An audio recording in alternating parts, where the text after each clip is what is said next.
Sous l'ère CNRD, aucun Guinéen ne sera laissé pour compte. Des compatriotes autrefois marginalisés et abandonnés retrouvent le sourire avec les autorités actuelles. Avec mes enfants, on a été agressés là-bas et on a changé le logement. Là où on est parti encore, on vivait dans la peur parce qu'il n'y avait que des Arabes là-bas. Parfois, ils viennent, ils tapent à notre porte, ils s'enfuient juste pour nous faire peur. On ne sort pas même pour chercher à manger. Vous sortez, on vous cogne avec les cailloux.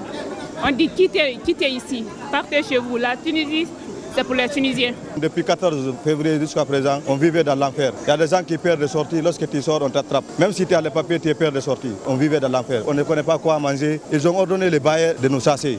Ils rentrent dans les maisons de violer les femmes. Tous les biens, ils volent. Malgré tout, le gouvernement guinéen a pris une bonne décision.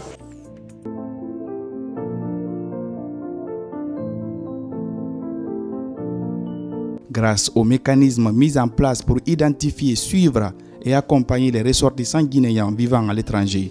En 3 ans, des milliers de Guinéens sont secourus, rapatriés vers leur pays d'origine. Un objectif qui s'inscrit en droite ligne avec la vision du président de la République. Des résultats fruits de l'appui du chef de l'État et la ténacité des cadres du ministère des Affaires étrangères, de l'intégration africaine et les Guinéens établis à l'étranger.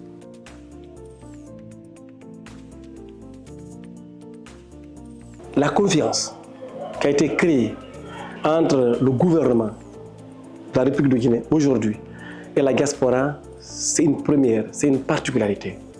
Aujourd'hui, avec le système qu'on a mis en place à travers les initiatives de son Excellence, le ministre des Affaires étrangères, il est arrivé qu'aucun Guinéen ne peut avoir la moindre difficulté sans qu'on soit informé. Je vous donne juste un exemple. Il n'y a pas une minute qu'un Guinéen est arrêté au Ghana et à la minute, je suis informé. Pourquoi? Parce qu'on a créé d'abord il y a un groupe WhatsApp qui existe aujourd'hui avec tous les conseils de Guinéens établis à l'étranger. À la minute, l'information passe là. Et au niveau du bureau du Haut Conseil, c'est la même chose. Tous les présidents sont impliqués là. Et les consuls sont dans ce groupe avec la venue du CNRD, sous le leadership de ce général d'armée Mamadi Doumbouya, qu'on a pu mettre en place ce Haut Conseil des Guinéens établis à l'étranger. Donc aujourd'hui, l'ensemble de la diaspora est structuré, organisé et travaille en étroite collaboration avec le département des affaires étrangères, mais à travers nos missions diplomatiques. Les problèmes au niveau des pays hôtes sont gérés avec nos missions diplomatiques et les autres problèmes macro sont gérés directement avec le Haut Conseil à travers le ministère des Affaires étrangères, de l'intégration africaine et des Guinéens établis à l'étranger.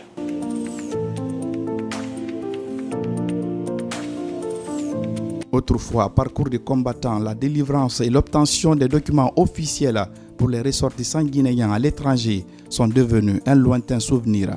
Des ambassades et des consulats veillent aux difficultés des compatriotes et leur offrent un service de qualité.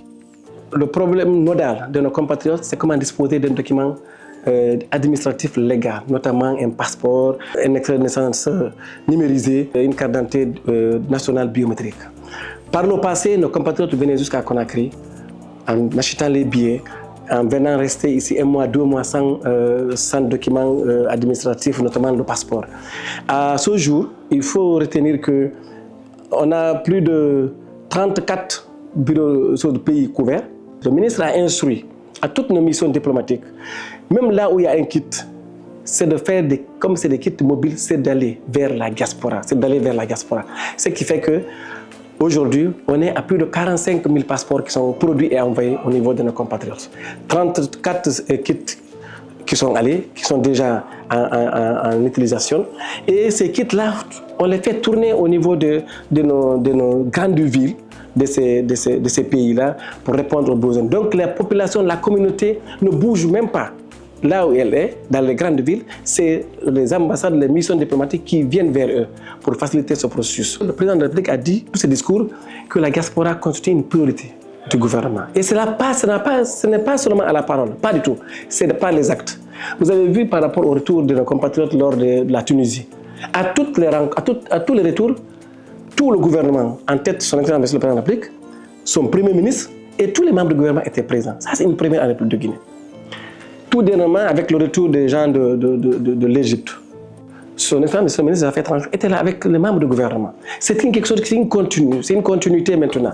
Donc la diaspora est même fière aujourd'hui d'être guinéen. Et elle le dit à toutes les occasions. Donc pour moi, on a réussi vraiment à réconcilier les Guinéens à son gouvernement. Et le ministère des Affaires étrangères est en train de jouer un rôle moteur dans ça, mais aussi en exécution des directives du général d'armée Mamadi Doumbouya et à travers la lettre de mission de son Excellence, Monsieur le Premier ministre.